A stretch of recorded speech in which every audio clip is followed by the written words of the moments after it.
Verschränkte Arme sind eine der häufigsten geschlossenen Posen beim Gespräch. Oft nehmen wir diese Geste als Abwehrreaktion oder sogar Aggression wahr und später auch als eine Haltung, die die Wahrheit verbirgt. Wussten Sie jedoch, dass hinter dieser Geste tatsächlich der Wunsch stehen kann, sich in die Komfortzone zurückzuziehen? Es geht nicht um Verschlossenheit, es kann eine Möglichkeit sein, sich ein kleines physisches Refugium zu schaffen. Der Mensch umarmt sich buchstäblich selbst mit dieser Geste. Und was, wenn Lügen auch der Wunsch sind, sich einen persönlichen Raum zu schaffen? Heute schauen wir uns das Wesen der Lüge an und untersuchen ihre Anzeichen. Wenn wir nervös sind, ist nicht nur unser Gehirn aufgeregt, sondern unser ganzer Körper. Selbst wenn eine Person versucht, ihre Gefühle zu verbergen, werden sie von zwei Kommunikationssystemen verraten, dem verbalen und dem nonverbalen. Das verbale System umfasst all unsere Worte, alles, was wir sagen, welche Sätze wir bilden und welche Wörter wir verwenden. Das nonverbale System umfasst unseren Körper, Haltungen, Bewegungen, Mimik, Lautstärke der Stimme, Geschwindigkeit der Bewegung im Raum. All dies verrät innere Gefühle.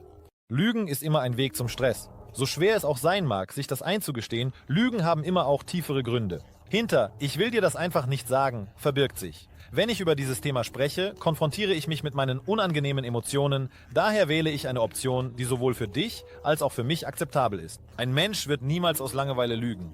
Angst vor den Konsequenzen der Wahrheit, Abhängigkeit von der Bewertung anderer, ein Weg, sich auszudrücken. Deshalb wählt der Mensch die Lüge. Daraus entsteht auch Stress. Unwahrheit wird oft als etwas Fremdes oder Künstliches in uns empfunden. Sie versucht immer durch den Körper oder die Worte hervorzukommen. Hinter den künstlichen Barrieren der Lüge verbirgt sich die wahre Einstellung zum Geschehen, die ebenfalls gehört werden möchte. Um zu lernen, ob jemand lügt, muss man seinen Stresspegel und seine Versuche, diesen zu verbergen, beobachten. Wenn es Ihnen gelingt, Ihre Aufmerksamkeit für das Lesen von Menschen zu schärfen, wird es viel einfacher sein, Sie beim Lügen zu ertappen. Aber ich erinnere daran, dass Stress nicht immer ein Zeichen von Lüge ist. Achten Sie immer auf den Kontext der Situation und seien Sie vorsichtig. Unter Lüge können wir vieles verstehen. Das Erste, was einem in den Sinn kommt, ist, dass Lüge die absichtliche Verheimlichung wichtiger Informationen ist, die eine Form von Aggression gegenüber der Person darstellt, die getäuscht wird. Das heißt, die Person versteht, was sie tut, und es geht immer um die Person, die belogen wird. Lüge scheint immer von Natur aus schlecht zu sein und nur von schlechten Menschen zu kommen. In Wirklichkeit ist es nicht die beste Wahl, Täuschung zu dämonisieren. Lügen können unterschiedlich sein. Und tatsächlich kann ein Mensch bewusst einem anderen lügen, um Schwierigkeiten zu vermeiden. Zum Beispiel, wenn ein Ehemann einen Seitensprung vor seiner Frau verheimlicht und darüber lügt. Lügen können auch unbewusst sein. Solche Lügen sind nicht rational, sondern emotional bedingt. Ein kleines Kind kann über eine zerbrochene Vase lügen. Sobald die Vase von der Mutter entdeckt wird, wird das Kind sagen, das war nicht ich. Obwohl sowohl das Kind als auch die Mutter wissen, wer die Vase zerbrochen hat. Ein Mensch greift zur Täuschung, weil er mit seinen unangenehmen Emotionen konfrontiert wird und sofort entscheidet, ihnen auszuweichen. Starke Emotionen sind schwer einem anderen Menschen auszudrücken, besonders wenn die Wahrheit negative Konsequenzen haben kann. Lügen dienen als Schutzinstrument. Der Betrüger versucht nicht nur sich selbst vor den Konsequenzen der Lüge zu schützen, sondern auch vor den möglichen Folgen der bitteren Wahrheit. Lassen Sie uns darüber sprechen, wie man eine solche Person erkennt. Nonverbale Signale. Sie können bemerken, dass die Person Anzeichen von Stress zeigt, sich die Stirn reibt, die Arme verschränkt oder sogar offensichtlich nervös ist. Er könnte plötzlich seine Körperhaltung ändern, von einem Fuß auf den anderen treten, plötzlich das Bedürfnis verspüren, sich überall am Körper zu kratzen. Seine Kleidung könnte unbequem werden und er beginnt, sie auszuziehen oder zu richten. Zum Beispiel, wenn Ihre Kollegin erzählt, wie sie vergessen hat, den Bericht vorzubereiten, aber ihre Hände zittern und ihre Mimik Besorgnis verrät. Achten Sie darauf. Nonverbale Hinweise können manchmal mehr sagen als Worte. Die Körpersprache zu studieren ist immer wichtig, nicht nur, wenn man wissen möchte, ob jemand lügt oder nicht. Manchmal kann die Körpersprache viel mehr sagen als der Mund. Lassen Sie uns die Anzeichen von Lügen anhand nonverbaler Zeichen und deren Erscheinungsorte besprechen. Der Bereich der Stirn. Es ist kein Zufall, dass wir als erstes Mimikfalten auf der Stirn bekommen. Die Mimik der Stirn kann viel über die wahren Gefühle einer Person aussagen. Wenn die Augenbrauen gerunzelt sind, bedeutet das starke Konzentration und Informationsverarbeitung im Kopf. Durch den Ausdruck der Augenbrauen kann man die Einstellung einer Person zu dem, worüber sie spricht, verstehen. Völlig entspannte Augenbrauen können ein gutes Signal sein. Je entspannter die Augenbrauen, desto weniger Denkprozesse finden im Kopf statt, weniger Stress. Es ist wichtig, Mikromimik-Ausdrücke zu beobachten. Ein zufälliges Heben oder Runzeln der Stirnpartie kann einen Lügner verraten. Augenbrauen und Stirn können Ihnen erzählen, was gerade in den Gedanken einer Person vorgeht. Gehen Sie von dem aus, was Sie bemerken, und suchen Sie nach weiteren Anzeichen, über die wir unten sprechen werden. Schreiben Sie die Person nicht sofort auf die Liste der Lügner. Vielleicht denkt er einfach nur ständig zu viel nach. Vermeidung von Augenkontakt. Wenn eine Person lügt, fällt es ihr oft leichter, zur Seite zu schauen, um dem Blick auszuweichen. Lügen veranlasst Menschen oft, den Blick abzuwenden, um ihre wahren Emotionen zu verbergen. Langes Augenkontakt kann Nervosität hervorrufen. In der Psychologie sind die Augen ein Symbol für Kontrolle und Angst. Wenn ein Lügner lange in die Augen eines anderen schaut, beginnt er Stress zu empfinden. Ein Anstieg des psychologischen Drucks kann zur Aufdeckung einer Lüge führen. Angst in der Mimik kann durch die Augen sichtbar werden. In einem ängstlichen Zustand neigen die Augen dazu, die Umgebung schnell zu scannen. Eine Person kann häufig blinzeln und die Augen können anfangen zu jucken. Dies geschieht aufgrund der inneren Angst, erwischt zu werden. Stellen Sie sich zum Beispiel vor, wie Ihr Freund lügt, wie viel er für ein neues Spiel ausgegeben hat. Er beginnt zu schmollen und schaut auf den Boden, um eine echte Antwort zu vermeiden. Das kann ein Signal dafür sein, dass etwas nicht stimmt. Die Lippen oder der Bereich der Mundmuskulatur. Ein Ausdruck von Angst in der Mimik kann eine Bewegung der Lippen sein. Die Person kann beginnen, darauf zu beißen oder sie zu lecken. Manchmal können die Worte durcheinander geraten, die Person kann sich versprechen, Speichel kann in großen Mengen produziert werden oder der Hals kann plötzlich trocken werden. Das sagt uns, dass die Person in eine Unbehaglichkeitszone geraten ist. Probleme können auch im Halsbereich auftreten. Der Betrüger kann sich verschlucken oder ständig den Hals berühren. Die Wahrheit, die er verbirgt, scheint ihm wie ein Kloß im Hals zu stecken. Bildlich gesprochen natürlich, aber er wird den Knopf am Hemd aufknöpfen. Uneinigkeit oder der Versuch, unangenehme Informationen zu verbergen, kann von einem Finger auf den Lippen begleitet werden. Während des Gesprächs kann die Person die Lippen berühren oder sie vollständig mit der Handfläche bedecken. Das muss nicht immer nur Lüge bedeuten. Diese Geste hat nicht nur eine Interpretation, aber in Kombination mit mehreren anderen Anzeichen von Lügen kann sie von Bedeutung sein. Änderung des Stimmumfangs. Wenn eine Person lügt, kann ihre Stimme anders klingen, meist höher oder angespannter. Selbst unbewusst kann sie den Klang verändern, um ihre Lüge zu verbergen. Wenn eine Person zu lügen beginnt, kann ihre Stimme höher werden als gewöhnlich. Diese Veränderung geschieht unbewusst als Reaktion auf den Stress, der mit dem Risiko der Entlarvung verbunden ist. Ein hoher Ton wird oft durch Muskelspannung, insbesondere der Stimmbänder, charakterisiert. In dem Moment, in dem eine Person versucht, die Wahrheit zu verbergen, kann ihr Körper beginnen, Adrenalin zu produzieren. Dies führt zu physischen Veränderungen, einschließlich der Änderung der Intonation und des Stimmklangs. Dies kann mit nervöser Anspannung, Unsicherheit oder dem Wunsch verbunden sein, beim Zuhörer den gewünschten Eindruck zu hinterlassen. Zum Beispiel können Sie bemerken, wie Ihr Freund beginnt, höher als gewöhnlich zu sprechen, wenn er erklärt, warum er zu spät gekommen ist. Handgesten sind unser zweiter Helfer in der Kommunikation. Sie haben sicherlich Menschen bemerkt, die ihre Worte auch mit den Händen unterstützen.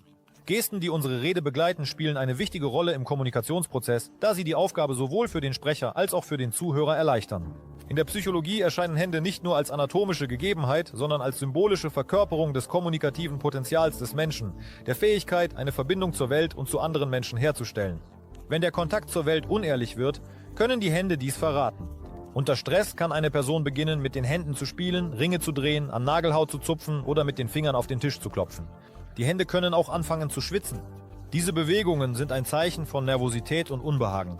Wahrscheinlich macht sich die Person Sorgen, weil sie anlügt. Ein erfahrener Lügner könnte über ein solches Lügnersignal Bescheid wissen und beginnen, die Hände zu verstecken. Zum Beispiel könnte eine Person die Handgelenke in die Taschen stecken, wenn ein Thema besprochen wird, bei dem sie gelogen hat. Auf diese Weise verschließt sie sich vor Ihnen und unterbricht den Kontakt. Er möchte auch nicht, dass Sie seine schwitzigen Handflächen sehen oder wie er ein Stück Papier in der Tasche knetet.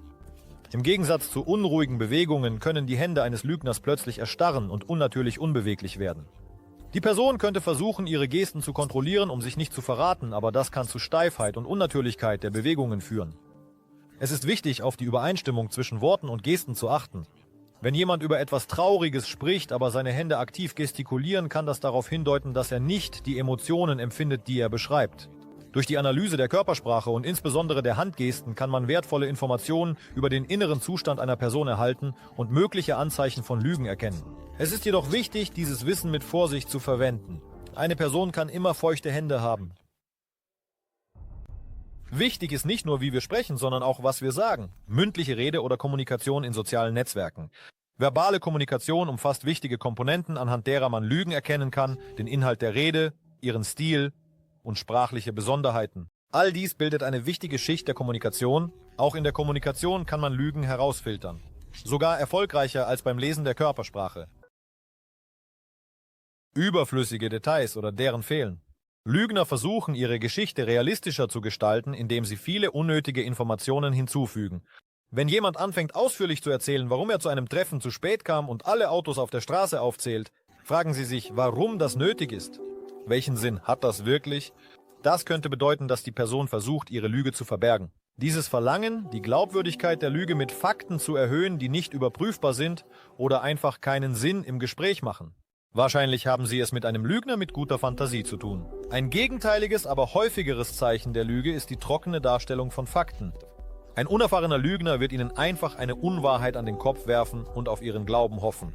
Eine solche Person könnte sich eine anfängliche Geschichte ausdenken in der Hoffnung, dass niemand nachfragen wird. Einen solchen Lügner kann man leicht mit zusätzlichen Fragen entlarven. Er wird anfangen, sich zu verstricken oder Widersprüche zu äußern. Die nonverbale Kommunikation wird ihn in diesem Moment sofort verraten.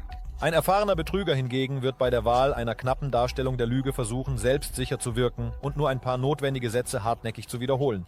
Eine solche Person wird schwieriger zu einem ehrlichen Geständnis zu bringen sein. Er kann ebenso selbstsicher darauf beharren und Sie von seiner Wahrheit überzeugen wollen. Aber dadurch wird seine Lüge offensichtlicher. Vergleichen Sie immer das gewohnte Verhalten der Person mit den Worten, die gerade jetzt Verdacht erregt haben. Bewahren Sie immer den Kontext der Person, die Sie der Lüge verdächtigen. Unstimmigkeit der Emotionen. Wenn jemand über etwas Ernstes oder Trauriges spricht und gleichzeitig zu entspannt oder sogar fröhlich wirkt, sollten Sie misstrauisch werden. Zum Beispiel, wenn ein Freund seine Verspätung mit der Krankheit der Großmutter entschuldigt, aber den ganzen Abend fröhlich bleibt. Die Diskrepanz zwischen emotionalem und rationalem Verhalten ist das Ergebnis eines starken inneren Konflikts. Deshalb ist es für die Person einfacher zu lügen, als die Wahrheit den anderen und sich selbst zu konfrontieren. Natürlich sollte man in einer solchen Situation nicht wütend auf die Person werden. Jeder geht unterschiedlich mit Schwierigkeiten um. Es lohnt sich, die gewohnte Reaktion einer Person auf Unannehmlichkeiten zu beobachten und sie dann mit der zu vergleichen, die Zweifel an der Aufrichtigkeit aufkommen ließ. In diesem Fall kann die Lüge zwei Arten haben: das Verbergen der wahren Emotionen aus dem tatsächlich genannten Grund und das Verbergen der wahren Gründe hinter der Nennung unrealer Fakten. Kehren wir zur Großmutter zurück und betrachten wir diese Arten an diesem Beispiel. Ein Mensch kann lügen, weil er aufgrund der Krankheit der Großmutter starke Emotionen empfindet und seinen Zustand verbirgt. Solche Menschen können sagen, dass es ihnen gut geht, obwohl das in Wirklichkeit nicht der Fall ist. Und die zweite Art der Lüge ist, dass die Großmutter gesund ist, aber der Freund verschlafen hat und nicht möchte, dass man ihn für unverantwortlich hält. Er möchte, dass man ihn bemitleidet und ihm seinen Fehltritt verzeiht. Manchmal können Menschen gegensätzliche Emotionen zu denen zeigen, die von anderen erwartet werden oder gesellschaftlich akzeptiert sind. Schwarzer Humor ist ein anschauliches Beispiel dafür, wie die Psyche mit etwas sehr Schwerem zu begreifen umgeht. Sie werden überrascht sein, aber Lachen bei einer Beerdigung von einem nahen Verwandten ist nicht immer Zynismus oder der Wunsch, den Verstorbenen zu entehren. Die Psyche kann einfach nicht mit einem solchen Schock umgehen und beginnt, eine andere Reaktion zu zeigen. Das Ausweichen des Betrügers bei der Beantwortung von Fragen. Wenn Sie einer Person Fragen stellen und sie den Antworten ausweicht oder über etwas anderes zu sprechen beginnt, kann das darauf hindeuten, dass sie nicht die Wahrheit sagen möchte. Zum Beispiel, wenn Sie nach einem bestimmten Ereignis fragen und die Person anfängt zu erzählen, wie ihr Tag verlaufen ist, kann das ein Zeichen dafür sein, dass sie etwas verheimlicht.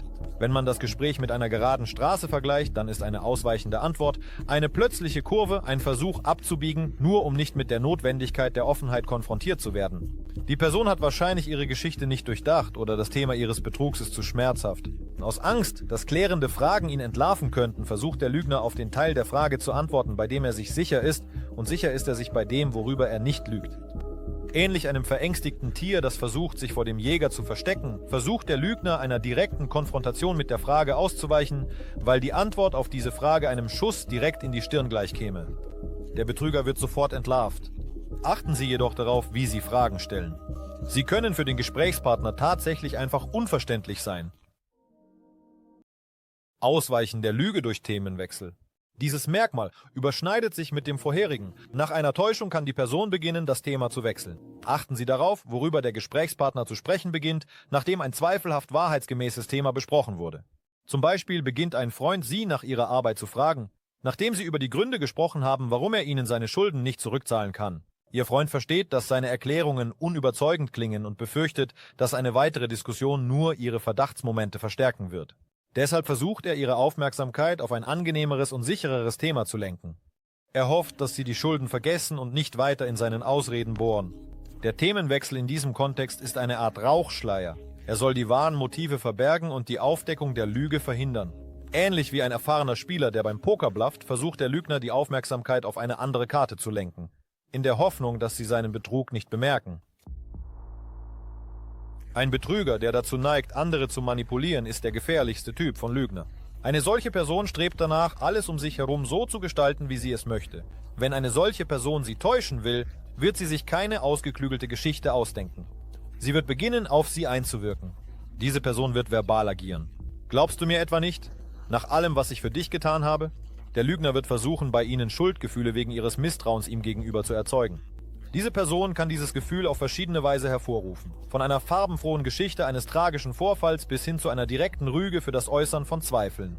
Das Hauptziel des manipulativen Lügners ist es, dass sie sich selbst täuschen.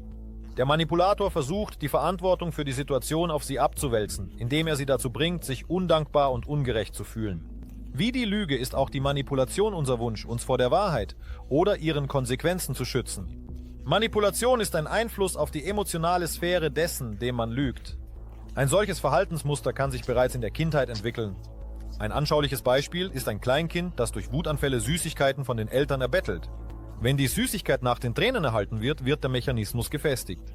Bleiben Sie immer bei Ihren Emotionen und lassen Sie den Betrüger nicht in Ihre Seele eindringen. Jetzt wissen Sie, worauf Sie achten müssen, um Lügen zu erkennen. Denken Sie jedoch daran, dass es immer wichtig ist, die individuellen Merkmale jeder Person zu berücksichtigen. Eilen Sie nicht mit Schlussfolgerungen, Amorbash, aber seien Sie aufmerksam auf Signale, die Sie alarmieren könnten. Und denken Sie daran: Vertrauen ist die Grundlage jeder Beziehung. Urteilen Sie nicht über eine Person als Lügner, wenn nur ein Anzeichen mit denen übereinstimmt, über die wir heute gesprochen haben. Bewahren Sie kritisches Denken, bleiben Sie bei uns, geben Sie einen Daumen hoch und abonnieren Sie den Kanal, um keine neuen Videos zu verpassen. Viel Glück und bis bald!